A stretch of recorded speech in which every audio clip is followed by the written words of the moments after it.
Ali bin Abi Thalib radhiyallahu anhu.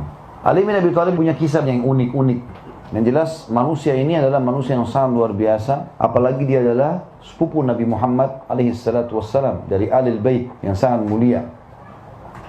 Ali bin Abi Thalib dapat predikat dari Nabi SAW di perang Khaybar, orang yang mencintai Allah dan Rasulnya, dan Allah dan Rasulnya juga mencintainya. Pernah satu waktu Bapak Ibu sekalian, Ali bin Abi Thalib ini, dia pulang ke rumahnya, kemudian dia bilang sama Fatimah, istrinya radhiyallahu anha Al-Batul, anak kesayangan Nabi SAW, wahai Fatimah, ada makanan enggak? Kata Fatimah, enggak ada makanan. Baik, ada uang hari ini yang bisa kita belanjakan makanan? Kata Fatimah, ada 2 dirham. Kata Ali, baiklah, berikan kepada saya berikan makanan. Minimal Hasan Husain bisa makan. Radhiyallahu anhu ajma'in. Ringkas cerita, Ali bin Abi Thalib pun bawa 2 dirham tadi, keluar pergi ke pasar, niat mau beli makanan. Waktu dia lewat, ada satu orang fakir miskin di pinggir jalan. Lagi bilang begini, wahai ayahnya Hasan. Orang Arab biasa panggil begitu, dan ini sunnah ya. Ali bin Abi Thalib radhiyallahu anhu anaknya Hasan yang paling tua, maka dipanggil Abu Hasan. Wahai ayahnya Hasan, Abu Hasan.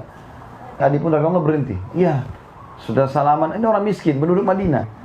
Saya demi Allah sudah 3 hari belum makan. Bantulah saya. Kata Ali radhiyallahu anhu, saya pun berpikir, orang ini sudah 3 hari nggak makan. Saya baru hari ini belum makan. Kalau uang 2 dirham ini dibagi 2, maka keluarganya juga tidak cukup, ini juga tidak cukup. Orang ini punya anak banyak, orang miskin ini. Maka dia pun kasih ini 2 dirham, silahkan ambil. Padahal dia tahu nggak ada duit lagi nih. Pada hari itu tidak ada makanan pun. Dia pulang ke rumahnya. Fatimah tanya radhiyallahu anha, mana makanan hai Ali? Kisahnya begini hai Fatimah. Fatimah pun menangis radhiyallahu anha. Bagaimana bisa? Minimal Hasan dan Husain makan, kok kasih orang ini? Dari mana kita bisa dapat makanan sekarang? Kata Ali, sabarlah, coba saya ke rumah ayahmu Rasulullah SAW, mungkin beliau punya makanan. Maka Fatimah pun sabar radhiyallahu anha. Ali pun keluar dari rumah beliau menuju ke rumah Nabi SAW, dekat sekali jaraknya ya. Subhanallah, di tengah jalan, ini lihat bagaimana keikhlasan seseorang dan keyakinan Ali, tidak mungkin Allah membuat kelaparan kalau sudah sedekah di jalan Allah. Ambil pelajaran dari situ Bapak Ibu sekalian. Lewat satu orang Ansar, orang asli Madinah, dia bawa unta. Untanya unta betina, besar, berwarna merah. Ini unta yang paling mahal. Dia pegang untanya, lewat, salaman sama Ali. Assalamualaikum, hai Abu Hasan, apa kabar? Baik. Kata orang ini tiba-tiba, tanpa sebab, hai ayahnya Hasan, saya punya unta yang bagus, mau beli nggak? Kata Ali, mau, tapi nggak ada duit. Kata dia, nggak apa-apa, beli saja, nanti baru kamu bayar. Kata Ali, berapa harganya? Kebetulan unta seperti itu Bapak Ibu sekalian, kalau dijual 40 dirham, laku langsung. Di sini dia bilang 20 dirham saja, setengah harga pasar. Kata Ali, baiklah, saya beli. Tapi sepakat ya, saya bayar kapan ada duit. Iya. Pergilah orang itu, Ali bawa unta itu. Tetap mau ke rumah Nabi SAW, karena unta ini masih utang. Baru jalan berapa langkah, orang yang punya unta pertama masih belum hilang bayangannya. Ada orang lewat, orang Ansar juga, asli Madinah juga, kenal pemilik unta ini. Lihat bagaimana Allah mengatur cerita ini, hidup ini gampang sekali. Ketemu sama orang ini, Assalamualaikum, hai Hasan, apa kabar? Baik. Untamu bagus ya, mau jual nggak? Mau. Berapa kamu mau jual? Kata Ali, 40 dirham. Karena harga pasaran 40 dirham. Subhanallah, orang itu nggak nawar, nggak apa. Langsung kasih 40 dirham, ini cash. Ali bin Abi Thalib ambil, kejar orang yang pemilik pertama unta, bayar 20 dirham. Dapat 20 dirham cash. Sedekah 2 dirham, dapat 10 kali lipat. Maka dengan itu, Ali bin Abi Thalib bisa beli makanan buat keluarganya sebulan. Keyakinan. Yakin tentang apa yang Allah perintahkan benar. Bapak Ibu, kalau Allah halalkan, baik buat kesehatan, buat segala macam, nikmati. Allah haramkan, buruk, jangan diganggu. Tidak usah coba-coba. Oh ini babi haram, tapi saya mau tahu dagingnya. Nggak perlu coba. Ada sapi, ada kambing, ada ayam, ada ikan. Nggak usah makan, itu haram. Karena yang haram itu sedikit. Khamr, nggak boleh minum khamr. Allah ganti susu, madu, sirup, air putih, banyak. Nggak boleh zina, boleh nikah. Jadi Allah kasih solusinya. Jadi yang haram itu sedikit sebenarnya. Kisah yang lain, saya sangat tertarik dengan kisah ini karena saya lihat luar biasa untuk menambah keimanan. Ali radhiyallahu anhu pernah satu waktu kehilangan baju perang. Cari baju perangnya nggak ada. Sudah berapa hari dicari nggak ketemu. Waktu dia lagi jalan-jalan di pemukiman masyarakat Kufa, rupanya ada orang Yahudi di situ. Dia lewat depan rumah orang Yahudi ini, ada baju perangnya dia. lagi dijemur. Ali tahu betul radhiyallahu anhu ini baju perangnya. Tapi dia tidak ambil langsung. Lihat bagaimana seorang muslim bermuamalah. Dia ketuk pintunya Yahudi itu sambil dia berkata, "Hai Yahudi, saya mau nanya." Kata dia, "Iya. Itu baju perang di depan punya siapa?" Kata si Yahudi, "Punya saya. Jelas-jelas di rumah saya, punya saya, hai Amir Mukminin." Waktu itu Ali raja loh ya. Ini raja muslim lagi bicara sama masyarakat biasa kafir lagi. Maka kata Ali, "Tapi itu baju perang saya. Buktinya 1, 2, 3, 4, 5. Ada tanda sini, ada tanda sana." Kata dia, "Amir Mukminin, sudah saya jawab. Baju perang ini di rumah saya, berarti punya saya." Apa kata Ali? Ada 3 kejadian Bapak Ibu sekalian yang membuat Yahudi ini syahadat, masuk Islam gara-gara 3 kejadian ini. Yang pertama, Ali bilang, "Baiklah kalau gitu, kita ke pengadilan aja." Padahal Ali waktu itu raja. Dia bisa rampas saja selesai. Tapi Islam tidak mengajarkan itu. Kata Yahudi ini, "Saya heran, rajanya muslim ini ngajak saya ke pengadilan. Saya ini masyarakat biasa. Bahkan selama ini belum pernah bicara sama Ali." Dan di tengah jalan lagi menuju ke pengadilan, dia bilang, "Ali bin Abi Thalib berbicara dengan saya, tanya tentang istri, anak. Nggak ada rasa benci atau apa, nggak. Ya sudah, nanti pengadilan yang putusin." Kata Yahudi ini, "Saya kagum lihat ini. Ini kejadian pertama yang sudah membuat dia kagum nih. Kalau ini raja Yahudi mungkin sudah main rampas aja nih. Masih ngajak ke pengadilan, di tengah jalan pun tidak bicara masalah produk itu. Bicaranya masalah anak, istri, bagaimana anak kamu, istri kamu. Karena dia raja, dia mau tahu adil nggak sama masyarakat ini." Dia bilang kejadian kedua yang membuat saya kagum adalah waktu masuk ke pengadilan.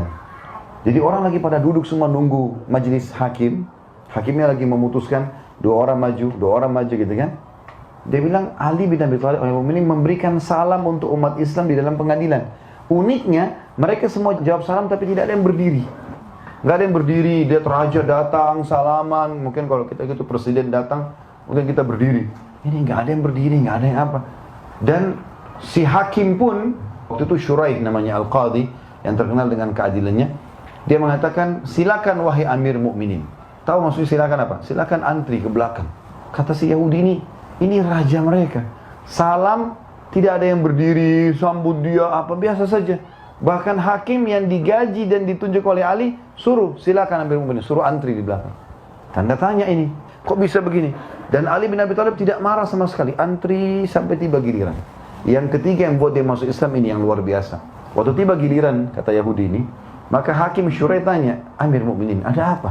Anda datang ke sini." Kata Ali, "Saya kehilangan baju perang berapa hari yang lalu. Tadi pagi saya jalan-jalan ke pemukiman masyarakat Kufah, saya temukan ini baju perang yang dipegang sama orang ini di rumah dia. Dan saya yakin itu baju perang saya. Ada tandanya 1, 2, 3, 4, 5. Si hakim muslim ini, bayangkan ya, ini orang muslim itu bermuamalah sama Tuhannya, bukan sama orang di depannya. Walaupun ini rajanya, tapi dia sekarang di pengadilan dan sedang mencari kebenaran. Kata Shuraih, "Baik Amir Mukminin, saya akan bertanya pada Yahudi. Bagaimana ceritanya hai Yahudi?" "Saya sudah jawab Amir Mukminin. Waktu di rumah saya dia sudah tanya. Jelas baju perangnya di rumah saya, berarti punya saya." Maka hakim balik lagi ke Ali. "Ya Amir Mukminin, apakah Anda punya saksi?" Kata Ali, "Tidak ada yang kenal baju ini kecuali istri sama anak saya." Istrinya, Fatimah, sudah lama meninggal. Karena Fatimah meninggal setelah meninggalnya Nabi alaihissalam di zaman khilafahnya Abu Bakar. Ada istri Ali juga pada saat itu, tapi tidak begitu mengenal baju perang ini. Dan ada Hasan dan Husain. Kata hakimnya, "Ya Amir Mukminin, Anda tahu dalam Islam, dalam hukum agama kita, tidak boleh anak menjadi saksi buat orang tua. Dan tidak boleh orang tua jadi saksi buat anak. Kenapa sih saling bela? Berarti kesaksian Hasan Husain sudah tertutup. Ada yang lain?" Kata Ali, "Tidak ada." Kata si Yahudi ini sebab dia masuk Islam. Dia bilang apa? "Saya kaget tiba-tiba hakimnya berkata, 'Ya Amir Mukminin, kalau begitu saya putuskan baju perang ini punya Yahudi.'" Dan lebih unik lagi, Ali bilang apa? "Baiklah kalau begitu." Sudah selesai. Kata si Yahudi, saya terperanjat melihat itu. Maka Shuraih pun baca kafaratul majlis. Dia turun dari mejanya, mau keluar. Jalan santai sama Ali, ngobrol berdua. Maka waktu jalan berdua ngobrol, Ali seperti tidak ada apa-apa. Sudahlah, bukan hak saya, bukan rezeki saya. Lalu kata si Yahudi, "Sebentar Amir Mukminin, sebentar hai Shuraih, hai hakim," gitu. "Apakah pengadilan sudah selesai?" Kata mereka berdua, "Iya, sebagaimana kau sudah lihat." Kata Ali, "Walaupun saya yakin itu baju perang saya, ada buktinya, tapi saya tidak punya saksi. Dan agama kami mengajarkan itu." Kata si Yahudi, hai hakim, betulkah sudah selesai? Kata dia, iya. Dan saya sudah putuskan tuh baju perang kamu. Lalu kemudian Yahudi itu tiba-tiba mengatakan, wahai Amir Mu'minin, wahai hakim, asyhadu an la ilaha illallah wa anna Muhammad Rasulullah. Dia tahu cara masuk Islam. Kata Ali, kenapa kau masuk Islam? Dia bilang, demi Allah wahai Amir Mu'minin, ini baju perang Anda. Saya curi berapa hari lalu memang.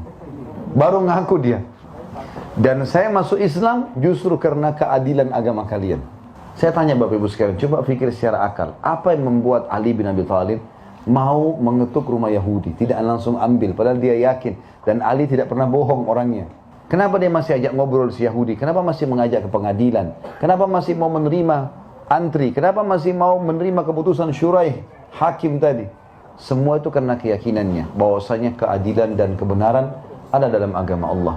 Dan gara-gara itu orang lain masuk Islam.